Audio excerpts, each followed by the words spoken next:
I want to welcome our signature sponsors from Nexon. We have Forrest Bodie and Ben Miller, and I'm going to let them take it from here. Awesome. All right. Thank you, Bernie, and welcome. Thank you all for taking some time today to chat with us and learn about CTV and Nexon. So we're really excited to be here today, and do want to give a special thanks to you, Bernie, as well, and to the Ad Club for having us. It's a great opportunity to connect and discuss, how we're thinking about TV, connected TV, and yeah, excited to get into it with you all. So let's get started. Brief introductions. My name is Forrest Bodie. I'm an account executive with Nexon. I'm actually based in Stamford, Connecticut, so I live there with my wife, my son, and my dog. And my role is to help basically bridge the gap between Nexon capabilities, our data, our solutions, and then with our agency partners, brand direct partners, etc. And yeah, really excited to be the signature sponsor for the Ad Club. And Ben, I'll let you introduce yourself as well. Good morning, everyone. My name is Ben Miller. I've been at Nexon for about 2.5 years now. Connecticut native, no Huskies. So happy to be here and having a chat with you all today. Cool. So what do we hope to cover today? What are the goals? What are the takeaways? What are we going to spend our time talking about? So to begin with, we're going to be talking about the state of CTV, of course, right? So viewership, how the ecosystem is changing. We'll tie that into Nexon and what can we do about it. We have some unique capabilities, some unique data that we sit on that we'll tie that back into as well, and to essentially show you how can we help.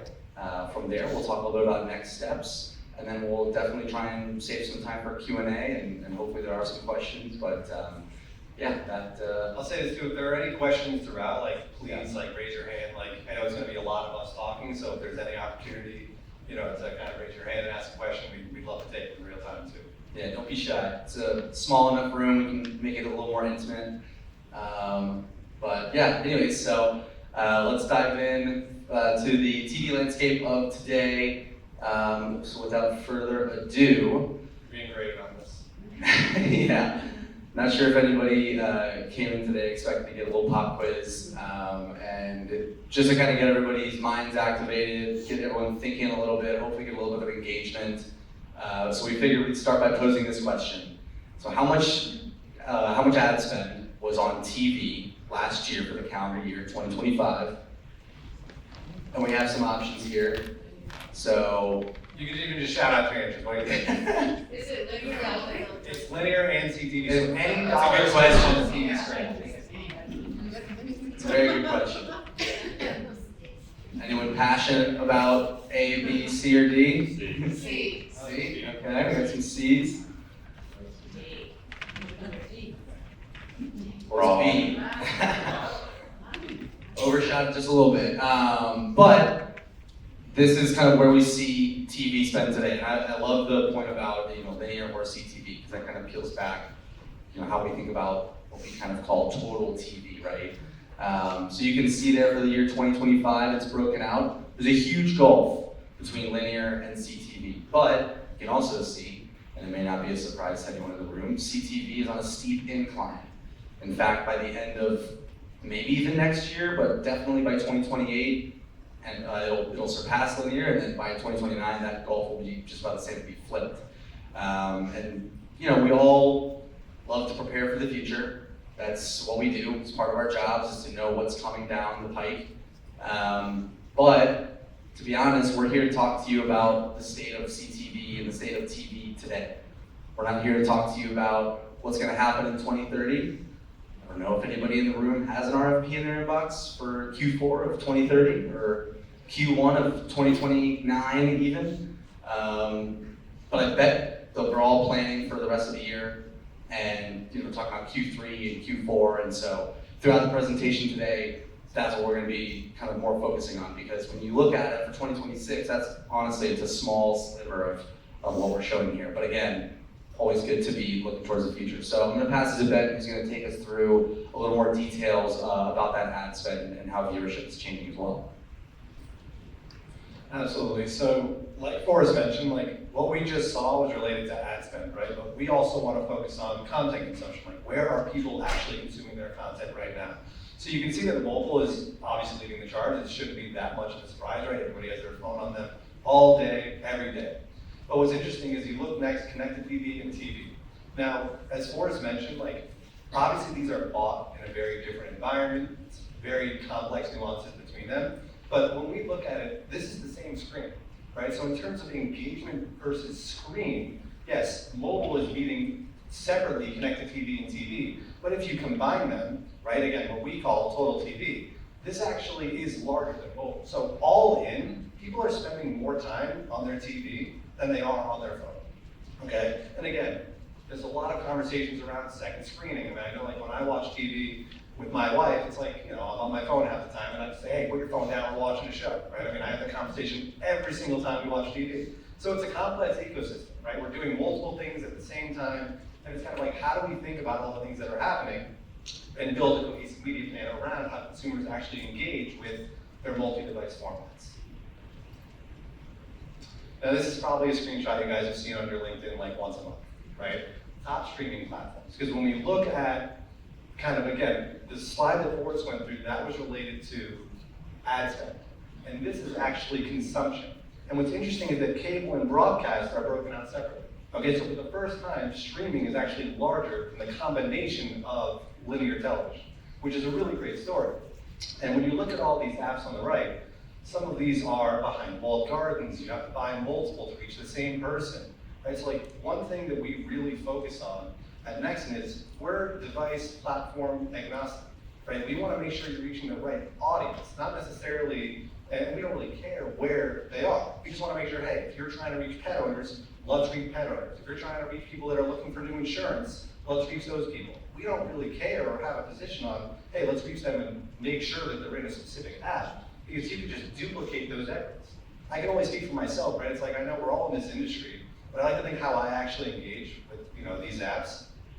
I have probably like 80% of these apps at home.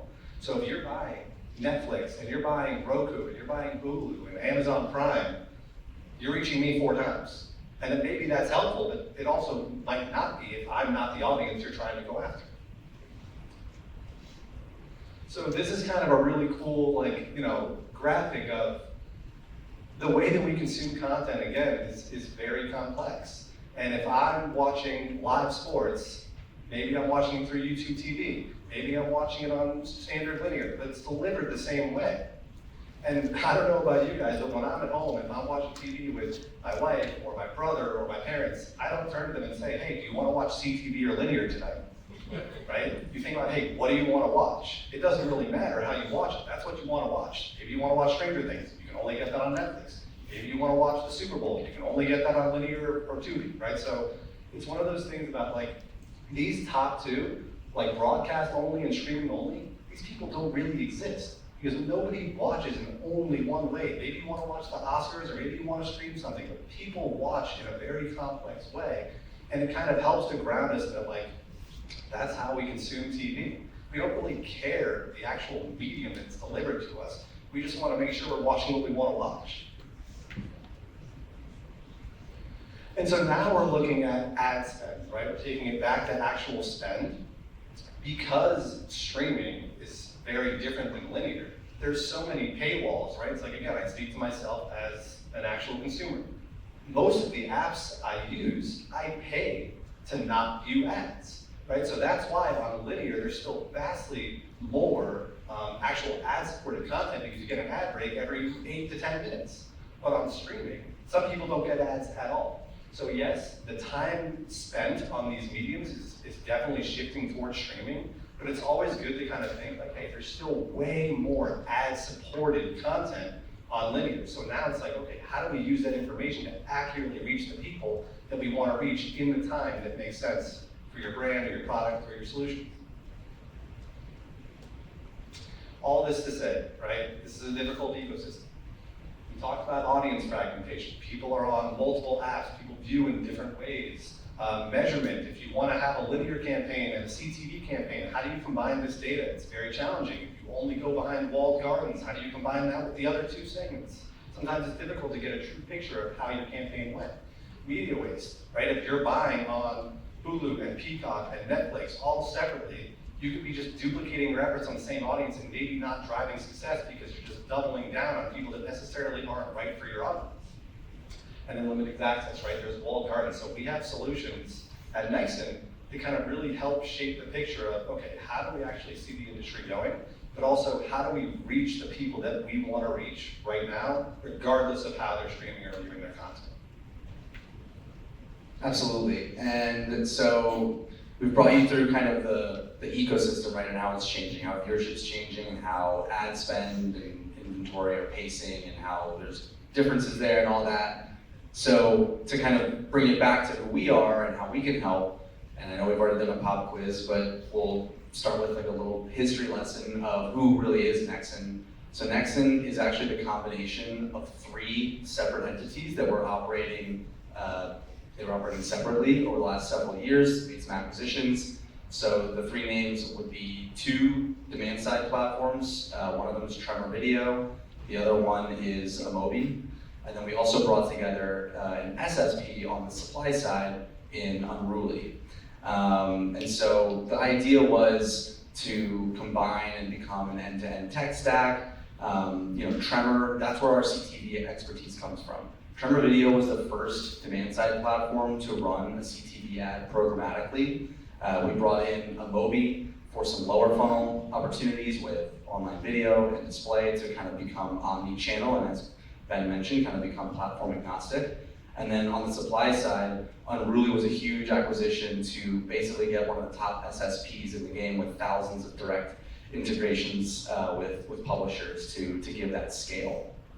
So I mentioned end-to-end, and sometimes that's a bit of a buzzword, a bit of a buzz phrase in our industry, and we know some people might roll their eyes, and the difference with Nexon, what does that mean to us? End-to-end for us, we went out and actually acquired those best-in-class technologies, right? So that means we don't have to license out for a DSP. We don't have to white label these technologies. We own them. We've fully integrated them over the last several years. Where any enhancements that we're making on top of a fully integrated tech stack. And kind of along the same lines, what does that mean for someone who's trying to run a media plan and run a campaign?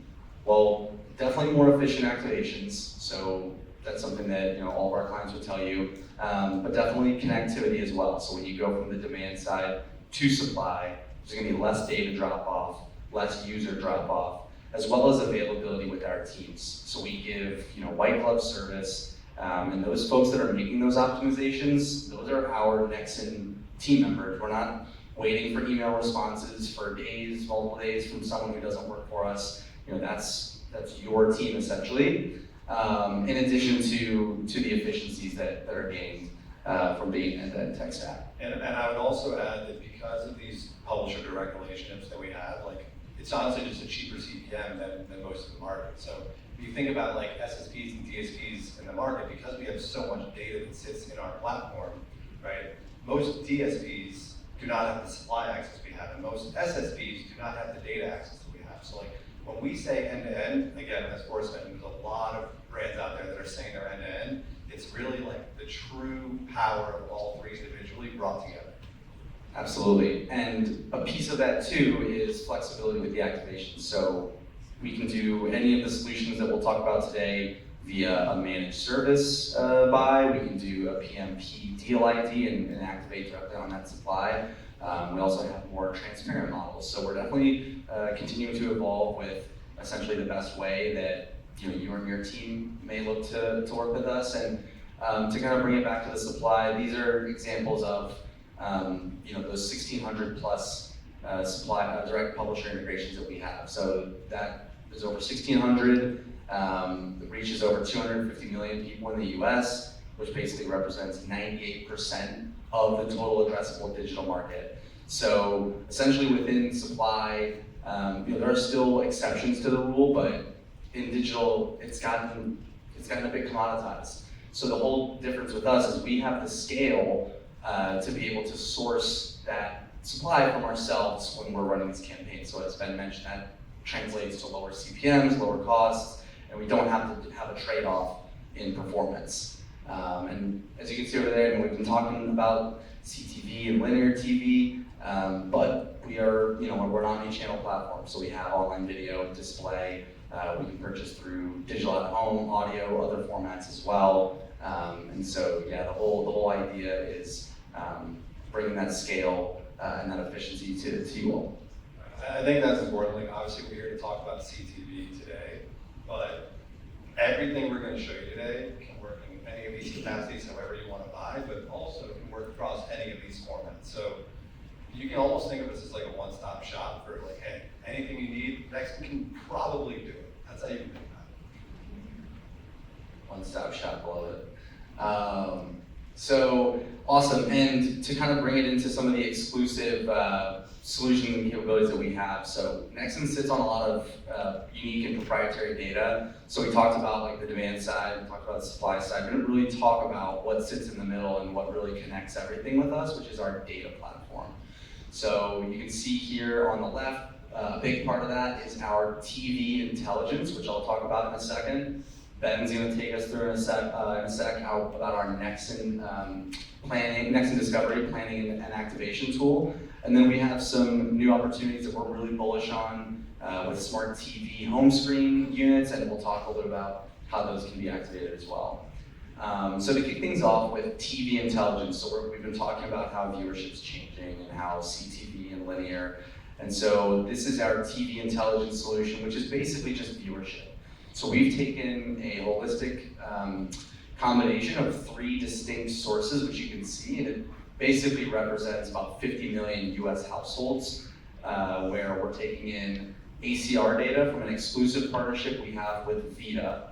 So VIDA is basically just the operating system within Toshiba and Hisense TVs. So we're getting ACR, which if you're unfamiliar, it's automatic content recognition, which basically just means what's on the glass. What is being shown on the TV?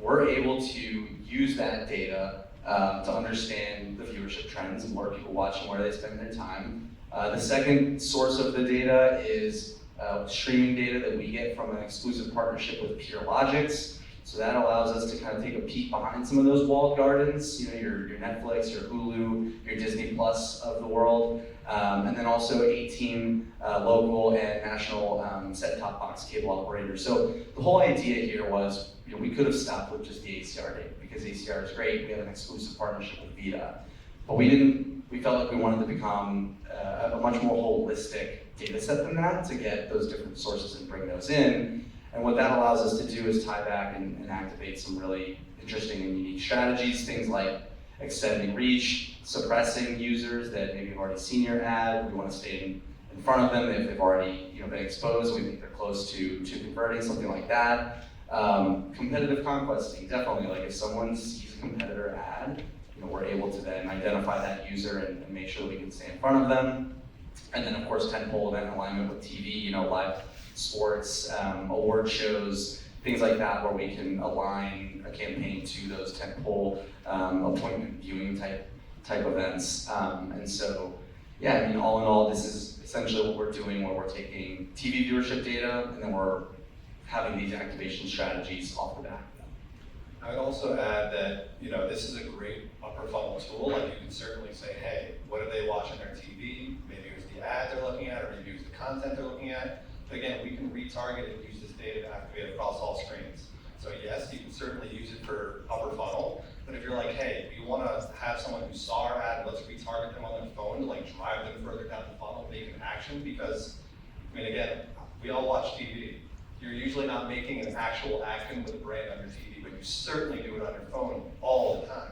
So it's like, how do we actually take them from, okay, now they're aware of us, now they're aware of our ad, they're considering us, how do we move them to the next level and make an action? We target them, hit them on their phone with contextually relevant content, they can actually engage and go further. Yeah, I think we're talking a ton about TV today, and that's obviously for a reason. And I think this is kind of maybe a story behind the story. Is how do we use these advancements within TV technology and be able to think about ways that because TV viewership tells a lot of the story about who a user is and what they're interested in, what they're engaging in. So we can definitely use that, like Ben mentioned, across screens. And actually, one more thing is because, this is 50 million households. So if you think about the granularity behind the data, like, let's say you're running a multicultural campaign that has Hispanic advertising, and you're an auto brand. You don't necessarily want to competitively conquest every single competitive brand, but if you want to conquest another ad that's in Spanish, we can do that. Because that's kind of the beauty of how large this pool is. We can get very, very granular. Sticking with the auto mentality, if you're Chevy and you're trying to get advertising for your SUV model, you don't want to conquest a Ford sedan. You want to conquest a Ford SUV. So we can get that specific when you're actually thinking about, hey, what did they watch? Okay, it was Ford. What model? This. Was it English or Spanish? Like, just continuously get as small and relevant as you want for your brand and your messaging and marketing. Okay, so this one's my favorite, Next in Discovery. I'll say this is probably our most widely adopted solution at Nexon. What it is, it's our real-time insights and engagement platform. So we can see across the entire digital ecosystem. We'll kind of start with like everything on the bottom of the screen, that's what gets funneled into the solution from a data perspective. So we have millions and millions of people in our own web-based user panel. What are they actually doing online? What are they consuming when they're on Google? Everything Forrest just took you through that. 50 million household TV viewership panel. That gets funneled into the solution. Historical data from Facebook and YouTube. What are they doing behind those walled gardens? That gets funneled in. Data from the bid stream programmatically, where we get a ton of insights around like who these users are, what were they actually consuming when they saw your ad. And then lastly, I know first-party data is a huge talking point with some clients now. And some clients are like, hey, we want to really go after people we know are using our products. That can be ingested into the solution as well. So pretty much we can see, hey, what's everyone doing in any digital environment, and we can layer on specific audiences to make sure it's like, what are these people actually doing? But what it is, if you want to go to the next slide, I'm a visual learner. So while that's great, talking about the last slide, what this focuses on is what people are actively engaging with, right? Are they watching a video to completion? Are they sharing an article with a friend? Are they commenting on an editorial? True measures of engagement. Because what we found is that whether or not someone is actively engaged with certain content, that's the leading data point to assume they're going to move to the next stage of the funnel. So when we think about this, it's like that's what this entire tool is designed to do. It's designed to reach people that we know are interested in your brand. Again, I can only speak for myself as a consumer. I like to think about how I act when I'm online. I don't randomly engage with things that are not interesting to me. I can't imagine anyone does, right? I'll stick with the car model. If you're buying a car, okay, you're doing months and months of research. You go to dealerships, you look at all kinds of models, you test drive. But once you buy a car, you're probably done searching for cars online, right? Unless you think you made a bad choice, which I guess that's possible, and then you're still in the pool. So the way this works is we call this the bubble slide. So what we're looking at here in the top left of the screen, you can type in anything you want. It's completely customizable. I put life insurance, but it could be your brand, it could be a competitive brand, it can be the vertical, it could be a type of audience. But what I did is I typed in life insurance. And all of these terms on the screen here, these are the terms that are being engaged with the most in relation to life insurance. Now, I put it on the bottom of the screen, but for context, the size of the bubble is actually the amount of content about that topic, where the color is the level of engagement. So big and bright red, that means there's a lot of content, people are really engaging with it. Small and blue, not that much content, people aren't engaging with it as much. So what this system will do, it will fluently optimize towards what is being actively engaged with in that moment. So this updates every 16 seconds. So the example of the car model I gave, if you bought your car and you're done doing your research on cars, you're going to drop out because you're no longer actively engaging. So that's kind of the beauty of how this system works. And because there's so much data, this is just one use case. We can build custom audiences based on websites that they've gone to. If you're like, hey, I want a conquest. Who's going to our competitor's website? Let's bring them in the pool.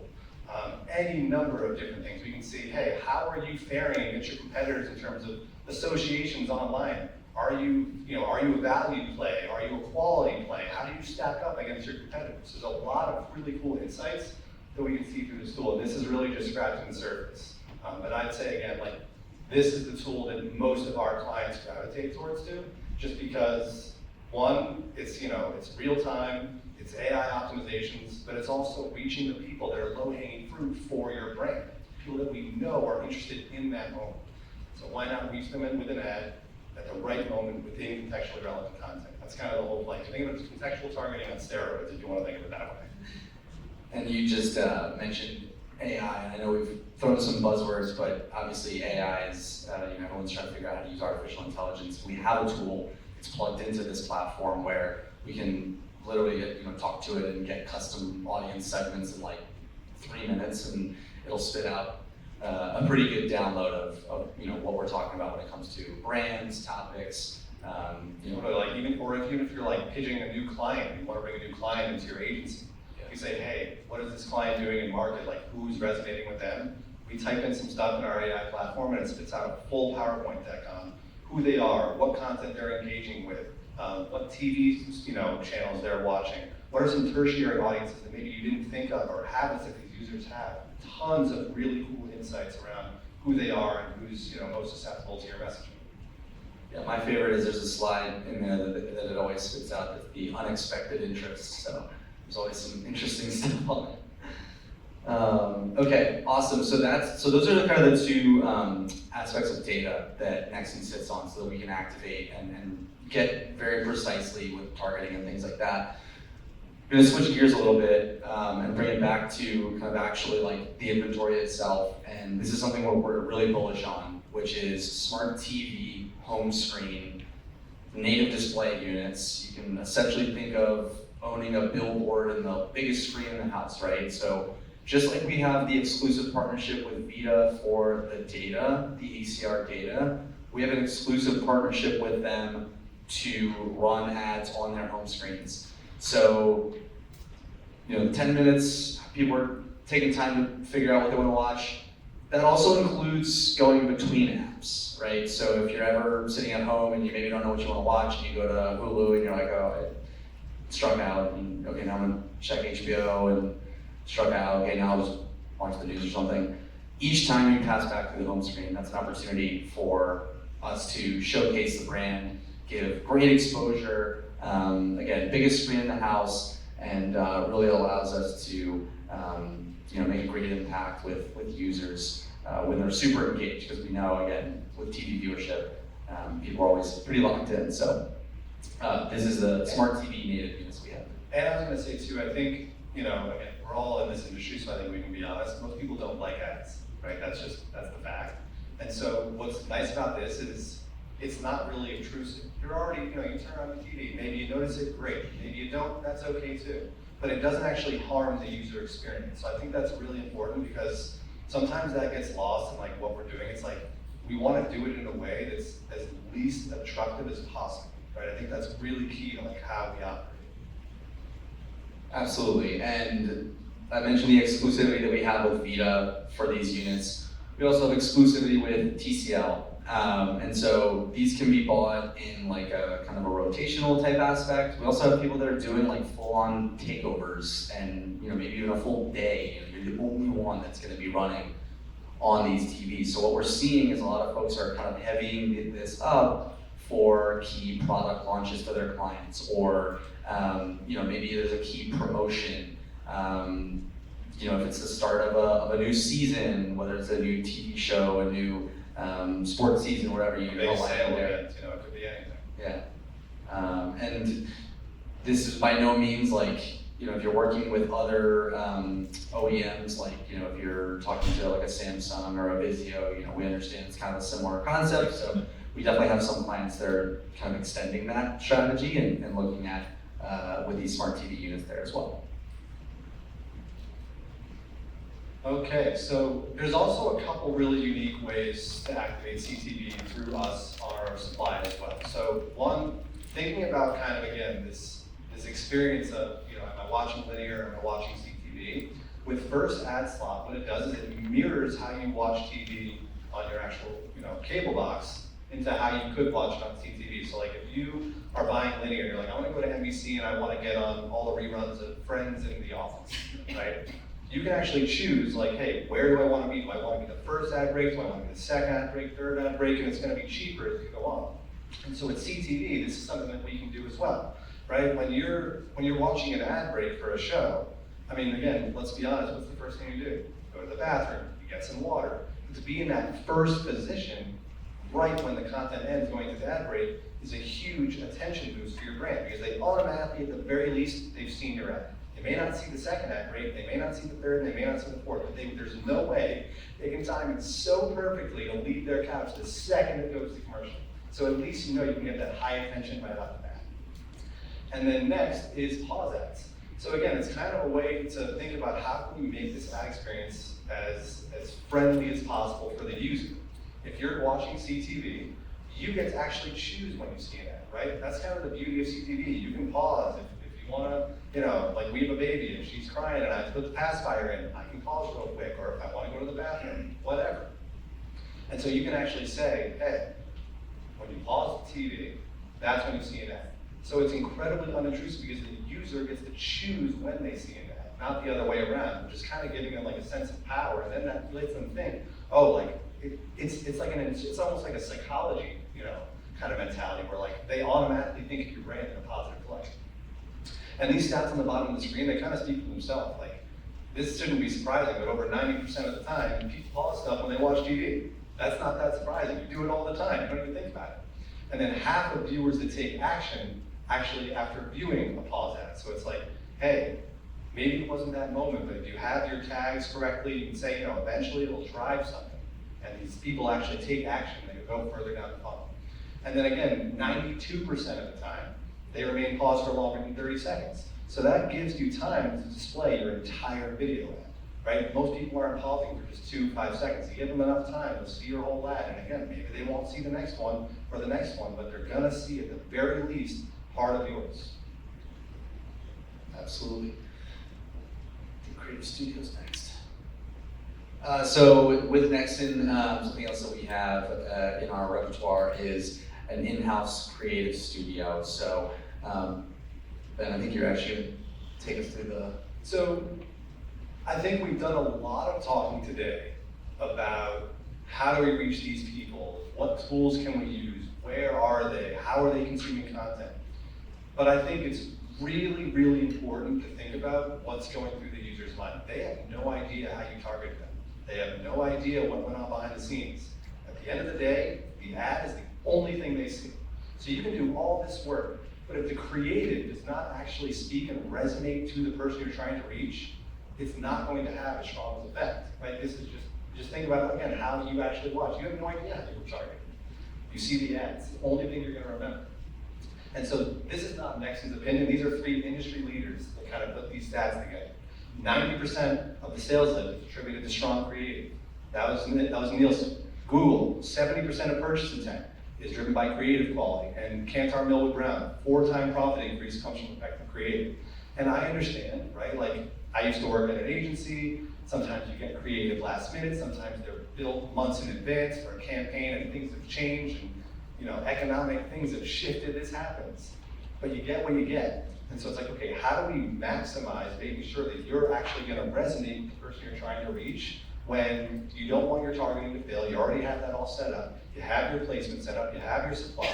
Let's make sure we really nail what the consumer is going to see. And so we have a full creative studio. I think they're an amazingly, amazingly talented group of people that can essentially optimize your creative by adding certain elements, again, just to make sure that that's going to resonate with the consumer.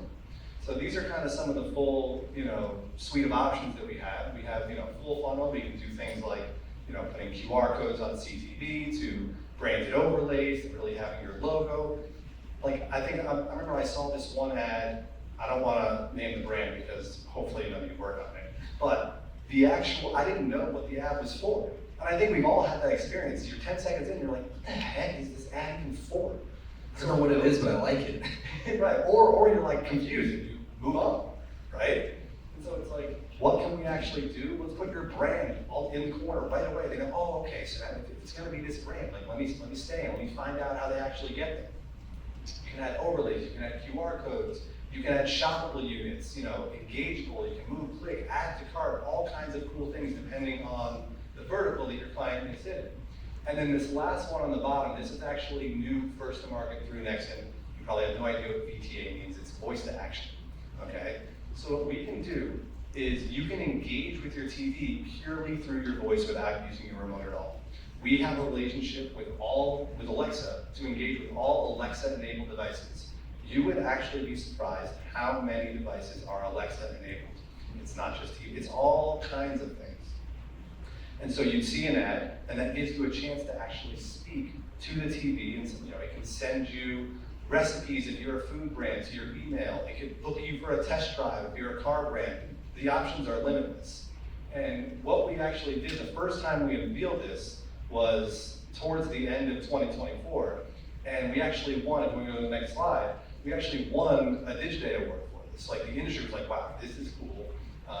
And again, I love this example so much because this is an ad for a lawnmower, okay? And the first image you see of the ad is someone cutting a tomato with a knife.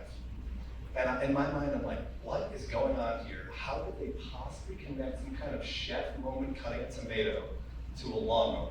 But the beauty is, we fixed up the ad, put a branded overlay on it, and made it Alexa enabled for people to actually engage with it.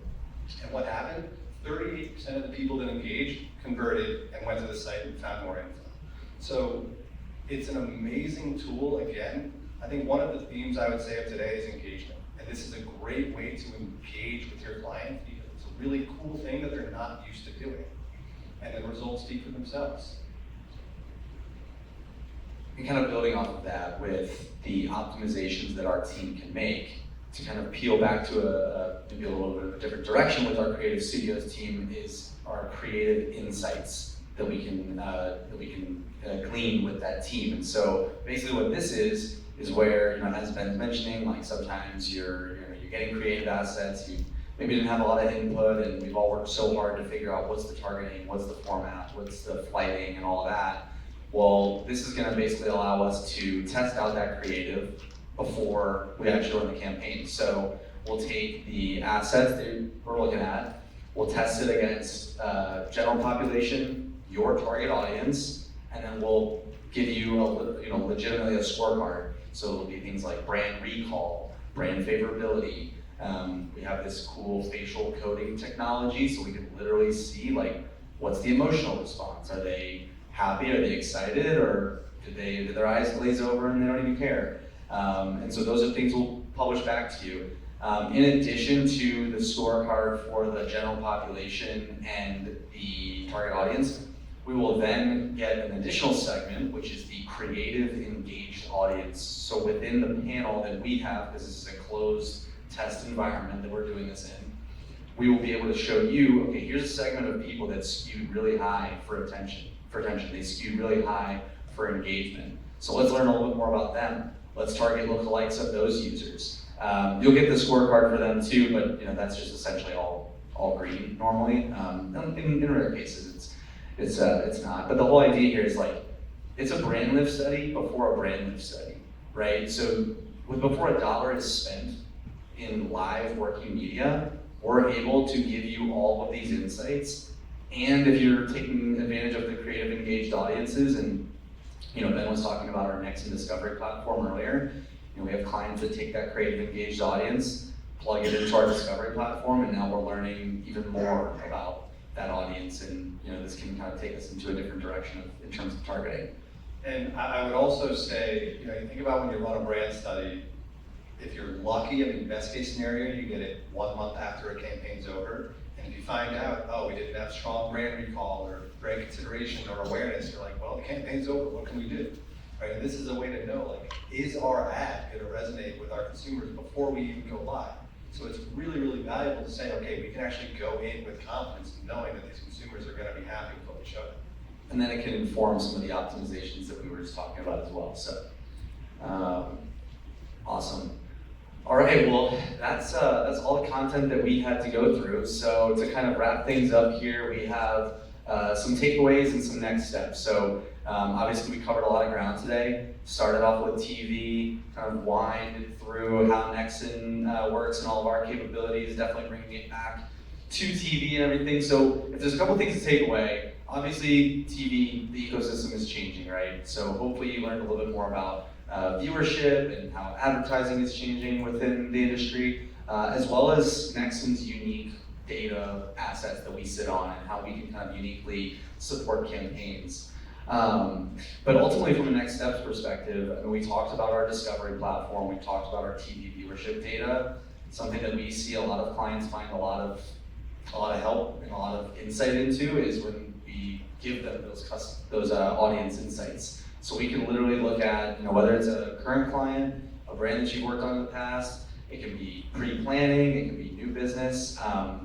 Reach out to me, reach out to us, and we'll be happy to work with you on a custom insights report for those audiences. And then lastly, of course, we talked for a little bit about end-to-end and the efficiencies that we can bring. And for any upcoming campaigns, any upcoming activations, would love to show you exactly how efficient we can be with those CPMs and reach the target audience. So, yeah, I mean, that's it. And again, thank you all so much for the time this morning. I know everyone's super busy, and we're excited that we got a chance to connect with you all today. And I think we can pull up now for any Q&A, any questions that anybody. I don't know if anyone was writing any questions down. I know we talked for close to an hour. Let's get a hand in the back.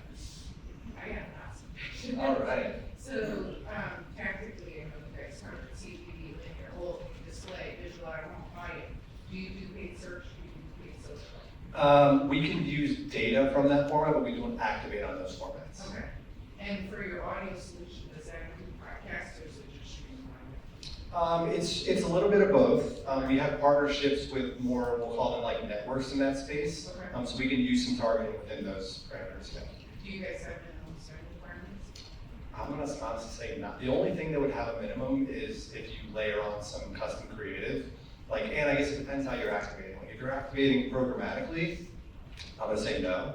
Yeah. If you're activating managed service, there's a little bit more legwork that's involved. So depending on the product, depending on how kind of ingrained you're using the system, maybe. But even those are maybe 15, 25K, nothing like 100K, 200K, anything like that. Oh, actually, one thing I'll say is the custom creative pre-campaign insights and testing. That's the only thing that does have a minimum because there's a lot of legwork with getting the panel group in and doing the data research and the report. So that I think has 100K minimum. Okay. Yeah. That was one of my questions. Yeah. Okay. Thank you. And for that pre-campaign asset testing, how long would you recommend doing that before launch? We can turn it around pretty quickly. I mean, I want to say a couple weeks. Yeah, I think the technical SLA is 3 weeks. But I know our team's really great, and if you're under a tight deadline, we can work. Okay. And then for your performance and reporting, you guys offer a dashboard for? So we have dashboard access for clients that want to be hands-on keys. We have a really unique solution called Hybrid. I don't know if you want to talk about that a little bit. Yeah, we have, so there was probably 2 words in the entire slide deck that was about it, and it's funny because it is something that our company is kind of gearing up to be able to move in that direction of being hybrid, just because we understand that transparent models are interesting to everybody. You'll also have access to our team, our account manager team, that'll be able to give you wrap reports, weekly reports. We can work on getting you a dashboard though, and it could be automated reporting as well. Those are things that kind of get more into that transparent model, but yeah. Okay. And could the dashboard be different part of information?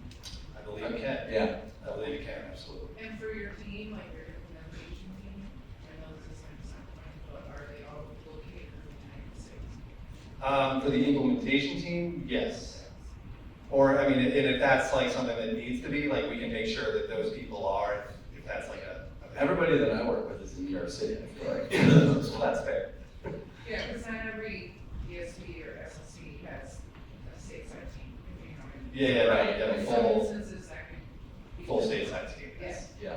And then for your CTV solution, do you offer any of your solutions really, do you have a certain added value offering that you guys include, or? I would say that that's more custom, right? It's if you're a first-time client, depending on kind of what the budget share is, we do all kinds of things We put added value on every campaign response, and it could be something as simple as added value impressions. It could be as complex as layering on custom creative as an added value. It could be, some of the testing, things like that can ultimately be added value. brand studies or Yeah. if there's something that you want, certainly just let Forrest or myself know, and we'd be like, okay, yeah, we could probably do it.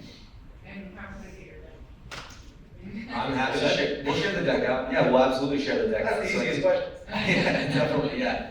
I believe we've got everybody's emails, so yeah, we can send those out on one-to-one, and that way you'll also have our emails. I know it's right there, but yeah, we'll get those out to each and every one of you, so. Thank you. Yeah, no problem. Great questions, though. Other questions? Yeah. What else? 1 or 6? Yeah, the string of six questions. Sorry. No, it's fine. No, I love it. I don't even drink coffee, so I don't know what that's like. She covered a lot, so I mean. Yeah, hopefully, maybe everyone's questions just got It's on answered. my list. Sorry, guys. I'm monopolizing you. No, it's, I mean, we And covered again, it. if you don't think of something right now, you I'm can just always sitting reach here out. checking out my box. Yeah, There you go. Question. Yeah. So we support a lot of local small businesses. How localized can you go with geographic targeting this? So we can go down to the ZIB or DMA level. I would also say that we have a really cool like cross-planning solution between CTV and linear. It's like, one thing we talked about is like how people watch TV so differently. People also watch differently like in Chicago versus Phoenix, right? So if you lay your audience on top of, hey, how are these people in these specific markets consuming, or down to the ZIB or DMA, we can do it, as granular as that. Say, okay, these are how people in this specific subset of the country are consuming content. Let's layer over your audience and see if that changes. So we can get very local, I've been on a campaign before where they wanted to only run in Manhattan, but in the Upper East Side, they wanted linear only, and the rest they wanted CTV. And so it was very like, we can do whatever you want. Yeah, or like within a certain amount of miles of like car dealerships, or a certain amount of miles of like surgical operation centers, things like that, we can get the specific. Following up to that, Yeah. you said the set-top box data, that's local data. Yep, it's local and national data. So when you say you're gonna hook that linear piece, how do you do that? Is that programmatic only or? So the linear piece would be managed service only. So like we have our kind of linear team that, we sit on like a ton of inventory within that space, and we can just kind of essentially do it for you and take all the legwork out. And because I know that's like a very complex buying experience, so we kind of like make that as easy as possible for teams to say, hey, where do you want to run? How do you want to run? And we say, okay, no problem. Here's what the plan looks like, and we can do it all for you. And Ben and I are on our strategic sales team, so I know earlier you might have said like jack of all trades or one-stop shop. We are somewhat jack of all trades. We have a total TV team that would be happy to walk you through our cross-screen planner and get a little bit more into the nitty-gritty on that. For sure.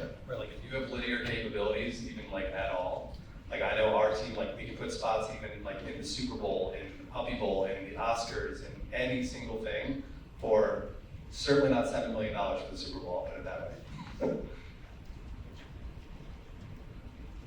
Or maybe 8 this year, was really surprising. Anyone else?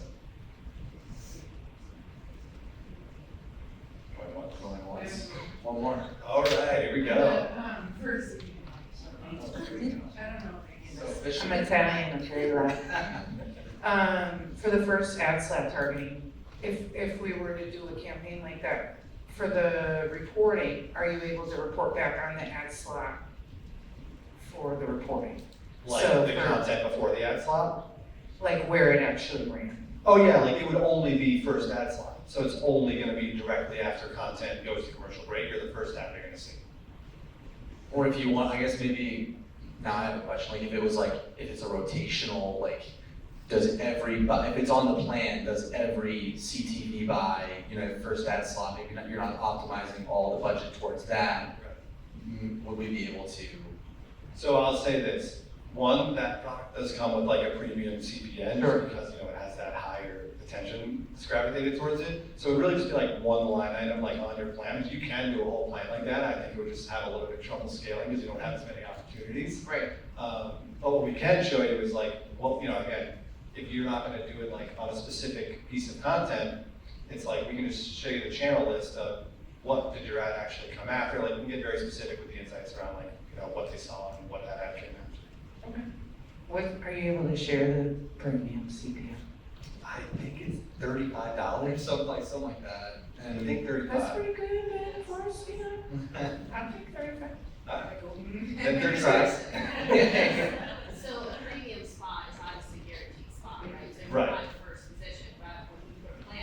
Yeah. you would bid and say, hey, let's not put all our eggs in one basket, kind of, why don't we do like a 30-70 split? Yeah. Right, exactly, you know, and I think it would always And we depend would on. see what you did, we would see all of that. And Totally. the board is to say that it's, you know, I paid 35 CPM and I got that very much. Right, and the only caveat I would say is like it also depends on how niche you're trying to get with your audience. Right. Because we could say, okay, if you're trying to reach, you know, like pet owners between the age of 50 and 51 that live in Nevada, That's long. maybe, but yeah, exactly, so it's like, we'll kind of help advise you, like, is this the best strategy? Like, maybe it doesn't make sense to be first ad slot, or maybe it does.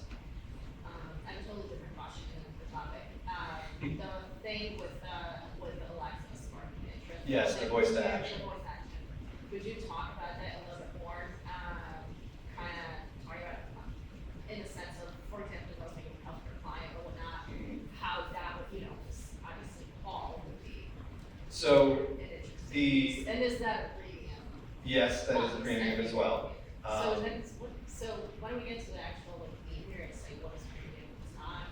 So then. So I don't know the price on the voice to action. I think it honestly, I don't know if it's that much of a premium because it still is delivered in like a standard CTV environment. It's really the legwork behind the scenes that makes it like a different kind of ad. But I'll say this, the lead up time for that is a little bit more invasive because it's like we have to go back and forth a ton about, you know, what do you want the actual questions to be? And like, what do you want the possible answers to be? How do you want this to be driven to the user after the fact? So like, there's a little bit more lead up. I mean, again, it's a really, really useful tool for like engaging users. But I will say if you're like on a tight timeline, maybe it's not the best option to go with. But if you have enough leeway and time to kind of really. And you would obviously, this would need to be a specific ingredient to go along with that. Yes, and again, we would work with you, like our team has made assets from scratch, so they don't even sometimes need like, but as long as they get client approval and brand approval, you know, it's all good, because I do a lot in the pharma space. And so I know it's there's a lot of red tape that's involved. Yes, that's. So I'll be honest, it's probably a lot tougher there, because of all the FDA regulations and, you know, they just like, no, you can't do that. Well, it doesn't hurt to ask. No, it doesn't, and like, we got close one time, I'll say that, but ultimately, we just.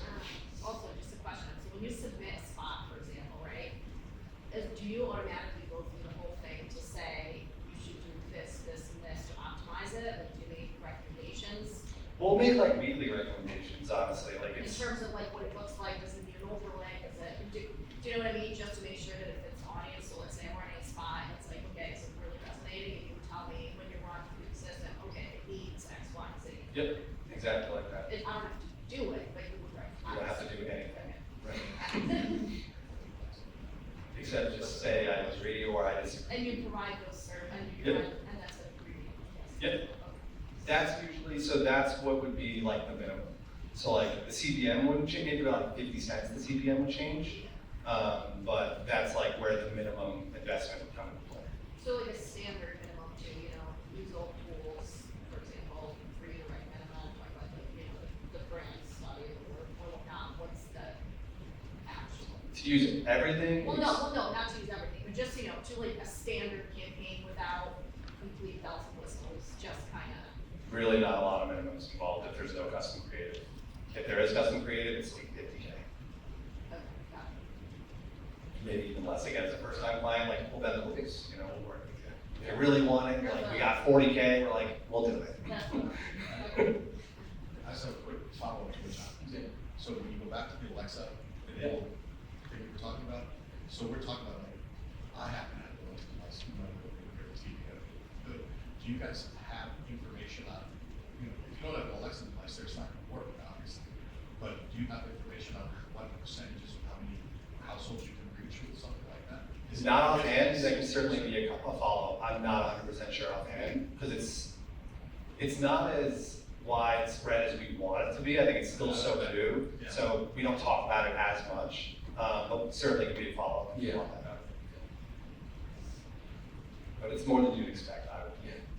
That's all I remember.